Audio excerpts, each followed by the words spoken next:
Welcome all of you प्रिय विद्यार्थियों। आज के इस भूगोल के व्याख्यान में आप सभी का स्वागत है। आज हम लोग चर्चा करेंगे पृथ्वी का रासायनिक संगठन और उसके विभिन्न परतों के संदर्भ में। जब भी हम पृथ्वी की बात करते हैं, हम इसके पहले ये चर्चा कर चुके हैं कि अब पृथ्वी के आंतरिक भाग को जानने के साधन क्या क्या हैं। उनके उनके आधार पे हम विभिन्न विद्वानों के अन्वेषण के ऊपर चर्चा करेंगे। तो आज आज के इस व्याख्यान में सर एडवर्ड स्वेस के अन्वेषण के अनुसार पृथ्वी में की रासायनिक संगठन और जो परतें हैं उनकी व्यवस्था क्या है, इस संदर्भ में जानकारी आपको दी जाएगी। सर एडवर्ड स्वेस के अनुसार जो भूपटल का बाहरी हिस्सा है, ऊपरी भाग है, वो अवसाद, जिसे अंग्रेजी में सेडिमेंट्स कहते हैं, उससे निर्मित परतदार सेल का बना है वो, जिसकी गहराई और घनत्व बहुत ही कम है। ये जो परत है वो धरातल का ऊपरी परत है और ये परत क्रस्ट कहलाता है।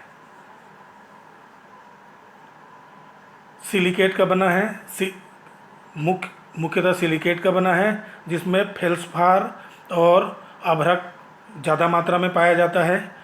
सर स्वेस ने माना कि ये जो क्रस्ट का परत है, उस परत के नीचे उन्होंने 3 परतों की रचना मानी। 3 परतों की रचना सर स्वेस ने मानी। पहला परत सियाल का। इस सियाल शब्द से आप एक चीज़ याद रखिएगा कि इसमें जो अधिकता या बहुलता है, जिन तत्वों से बना है, उसमें सिलिका Si प्लस एल्युमिनियम बराबर सियाल। ये आप इसको याद रखिए।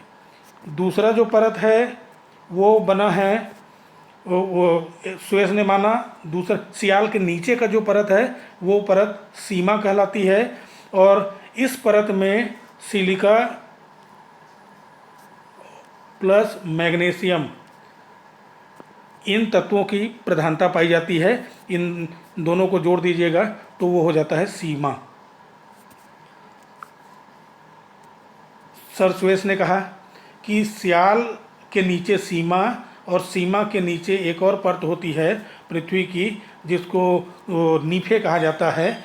और ये जो नीफे है वो इसका जो निर्माण है, मुख्यतः उसमें जो योगदान है वो निकल प्लस फेरियम, ये इसको आप जोड़ दीजिएगा, ये नीफे बन जाता है NiFe, नीफे। जब बात करते हैं पृथ्वी के परतों में, तो इनकी जो बनावट है, स्तर जो है वो कुछ इस प्रकार से होगी समझने के दृष्टिकोण से। ये हमारी पृथ्वी है, इसका जो बाहरी भाग है ये परत है, ये जो परत है ये परत कहलाता है क्रस्ट, बिल्कुल ऊपरी परत, CRUST, क्रस्ट। इसके बाद का जो परत है ये 50 से 300 किलोमीटर के बीच की जो चौड़ी रहती है, ये परत कहलाता है सियाल। इसके बाद जो परत है ये वाली जो परत है, ये वाली परत, ये कहलाती है सीमा। और ये जो परत है, ये पृथ्वी के केंद्र को घेरे हुए, ये कहलाती है नीफे।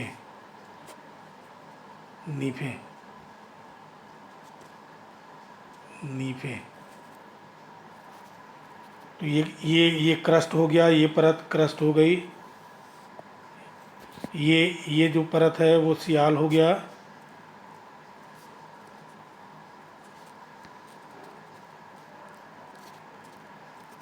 और ये जो परत है, ये जो परत है ये सीमा हो गई,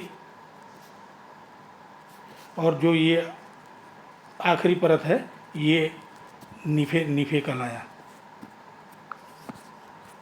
तो इस तरह से 3 परतों की संरचना सर एडवर्ड स्वेस ने मानी। जैसे ही क्रस्ट के परत के नीचे जाते हैं, उसके नीचे 3 जो सीमा है, 3 स्तर है, उनका उन्होंने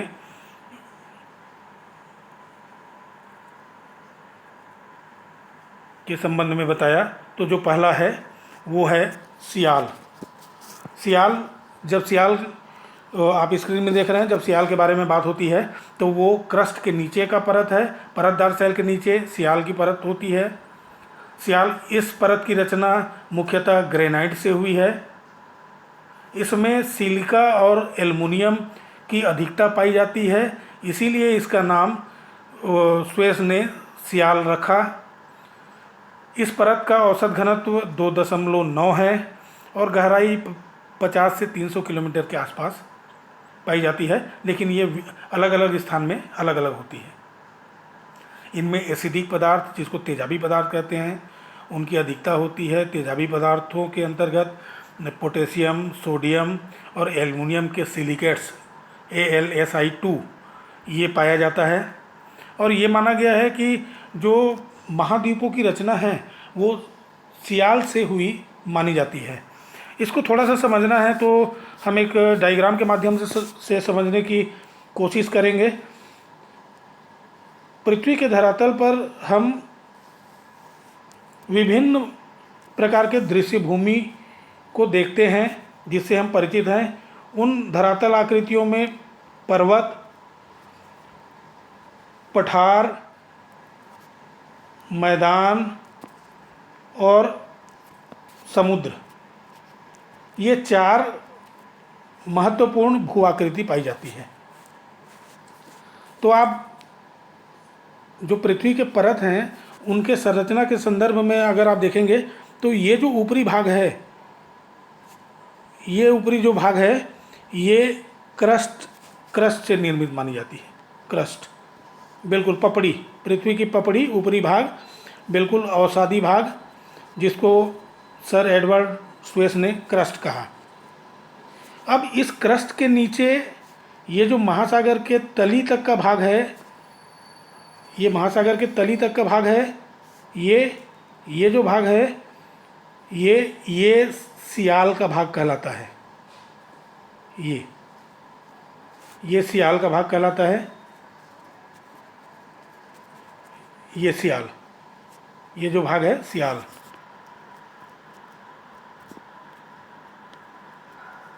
है।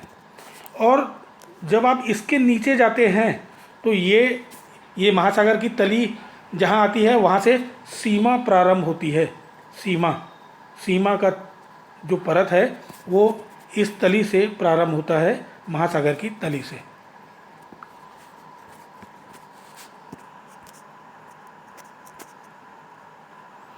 दूसरे परत के रूप में परिचय कराया सर एडवर्ड स्वेस ने।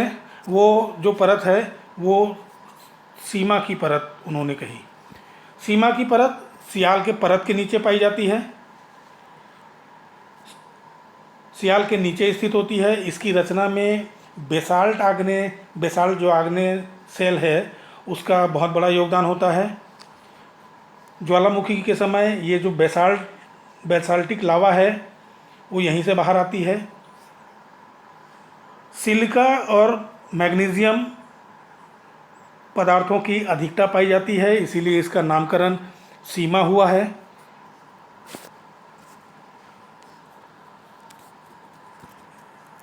प्रारंभिक 2 अक्षर को आप ले लीजिएगा, अपने आप सीमा बन जाता है। इस परत का जो औसत घनत्व है वो सियाल के परत के औसत घनत्व से ज़्यादा है। 2.9 से 4.7 तक का इसका औसत घनत्व है। इसकी गहराई जो है वो 1000 से 2000 किलोमीटर तक मानी जाती है। इसके सतह जो सीमा का सतह है उसमें क्षारीय भागों की अधिकता पाई जाती है और इन क्षारीय भागों में मैग्नीशियम, कैल्शियम और लोहे लोहे के सिलिकेट्स होते हैं। ये इन दो परतों के बाद सर सुएज ने तीसरी परत जो मानी है वो परत है नीफे की। इस डायग्राम में आप देखेंगे कि ये जो महाद्वीपीय भाग है, ऊपरी भाग, ये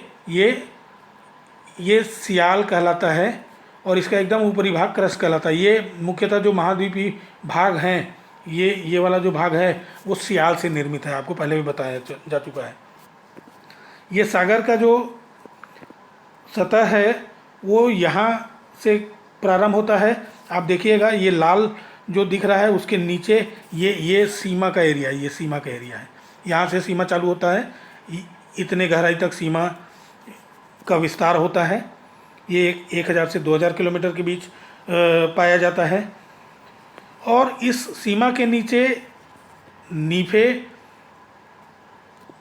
माना है सर एडवर्ड सुएज महोदय ने, और सबसे नीचे 6378 किलोमीटर में पृथ्वी या अर्थ का केंद्र माना गया है। तो इस माध्यम से भी आप समझ सकते हैं। सीमा के नीचे नीफे की परत पाई जाती है और ये जो नीफे की परत है तीसरी और अंतिम परत है पृथ्वी की। इसमें नाम से जाहिर है निकल और फेरियम जो धातु है, जो तत्व है, उनकी प्रधानता होती है और इन्हीं के दो सामने के अक्षरों को लेके नीफे का नामकरण सर सुएज ने किया है। आप सब जानते ही हैं कि निकल और जो फेरियम है वो काफ़ी कठोर धातु होता है। इसका घनत्व, इस जो परत है उसका घनत्व, औसत घनत्व 11 है, जो सर्वाधिक है पृथ्वी के विभिन्न परतों में। इसकी व्यास, इस परत का जो व्यास है वो 6880 किलोमीटर के करीब है। फेरियम लोहे का बना होता है। इससे पृथ्वी की स्थिरता, लोहे का बना होता है तो उसमें चुंबकीय गुण होता है और इसी चुंबकीय गुण के कारण पृथ्वी की स्थिरता प्रमाणित होती है और वहाँ से इलेक्ट्रोमैग्नेटिक जो रेज हैं वो निकलते हैं। इस तरीके से सर एडवर्ड सुएज महोदय ने पृथ्वी के विभिन्न परतों और उनके रासायनिक संगठनों की व्याख्या की।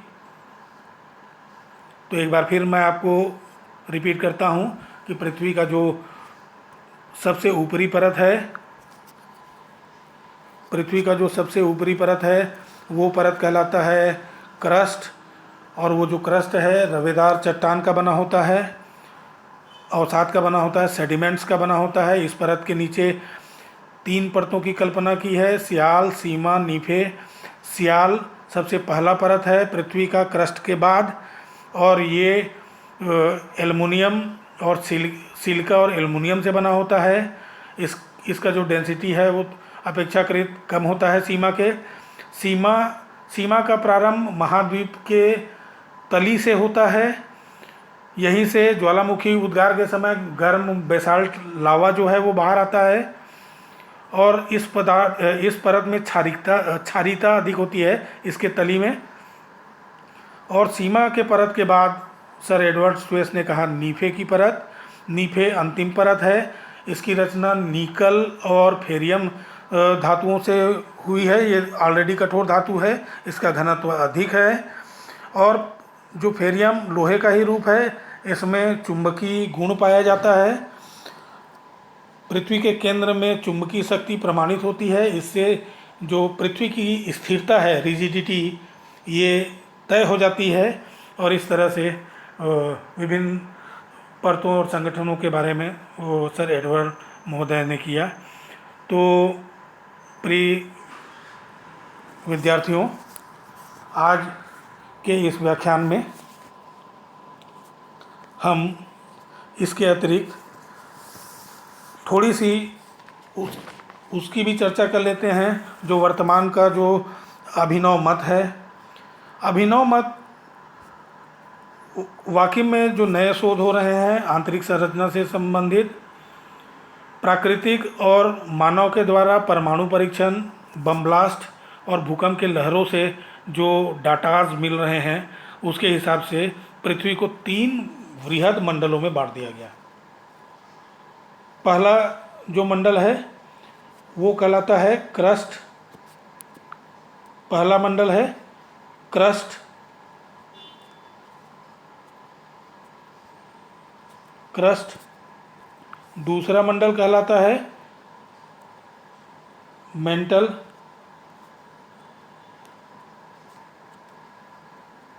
मेंटल। और तीसरा मंडल कहलाता है, मेंटल को ही इन्होंने 2 अलग अलग में बांट दिया। मेंटल को 2 अलग अलग तरीके से बांट दिया।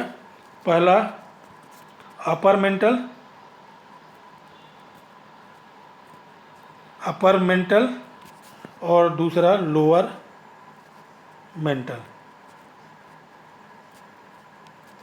Lower mental.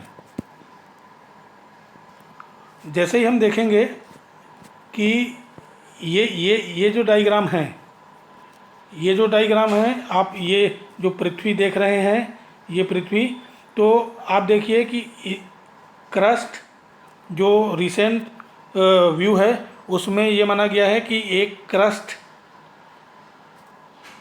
ये जो क्रस्ट है इसकी संरचना दोनों की समान होती है, घनत्व में अंतर दबाव के कारण होता है। ऊपरी क्रस्ट में खनिजों का निर्माण कम दबाव में होता है और निचली क्रस्ट में अधिक दबाव में होता है। दूसरा जो परत इन्होंने माना आधुनिक मत के हिसाब से वो है मेंटल। और जो मेंटल है इसमें पृथ्वी का अधिकांश आयतन पाया जाता है। औसत घनत्व 4.5 का होता है। ये बहुत भारी चट्टानों, सिलिकेट, फेरियम और मैग्नीशियम से बना है।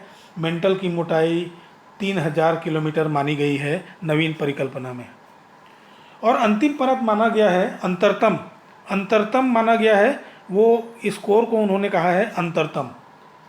तो ये आखिरी परत है, ये सेंट्रल ऑफ अर्थ है। यहाँ से ये आप देखेंगे तो कोर की मोटाई 3400 किलोमीटर मानी गई है अभिनव परिकल्पना में। घनत्व 10 से 11 के बीच। आयतन समस्त पृथ्वी के आयतन का 16% माना गया और द्रव्यमान का 32%। भूकंप की जो प्राथमिक तरंगे हैं, प्राइमरी वेव्स हैं, वो इसमें प्रवेश कर जाती है। लोहे और निकल धातु की अधिकता इसमें पाई जाती है। ये जो अभिनव मत है इसकी जो स्थापना है वो International Union of Geodesy and Geophysics के द्वारा मानी जाती है। तो उसमें 3 चीज़ें मानी जाती है, क्रस्ट, मेंटल और ये कोर। तो इस तरीके से विभिन्न तरीक़ों से पृथ्वी की जो संरचना है उसको समझने का प्रयास किया। बहुत सारे विद्वानों ने अपना इसमें मत प्रस्तुत किया। और सर एडवर्ड स्वेस की जो परिकल्पना है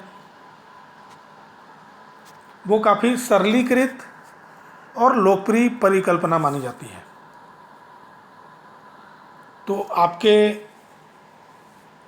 लिए ये दोनों जो परिकल्पना है, एक तो अभिनव मत हो गया और दूसरा सर एडवर्ड स्वेस के अनुसार जो हमने परतों की संरचना को समझी है, ये 2 महत्वपूर्ण हैं। तो आज के लिए बस इतना ही। अगले क्रम में हम चर्चा करेंगे जियोलॉजिकल टाइम स्केल, भूवैज्ञानिक समय मापने की। स्वाभाविक तौर पे जब पृथ्वी बनी तो जब बनी 2 अरब साल पहले सामान्य रूप से उसका निर्माण माना जाता है। और पृथ्वी के बनने के संदर्भ में कोई तथ्यात्मक जानकारी हमारे पास नहीं है, लेकिन जब वो पृथ्वी बनी तो वैसे नहीं रही होगी जैसे आज है। उनमें बहुत सारे परिवर्तन हुए होंगे अरबों साल में। तो उन अरबों साल के कालक्रम को हम भूवैज्ञानिक समय मापनी के अंतर्गत क्रमशः समझेंगे। तो आप सभी से इसके साथ ही मैं विदा चाहता हूँ। आप सभी को धन्यवाद। Thank you. फिर मिलेंगे जल्द। ओके।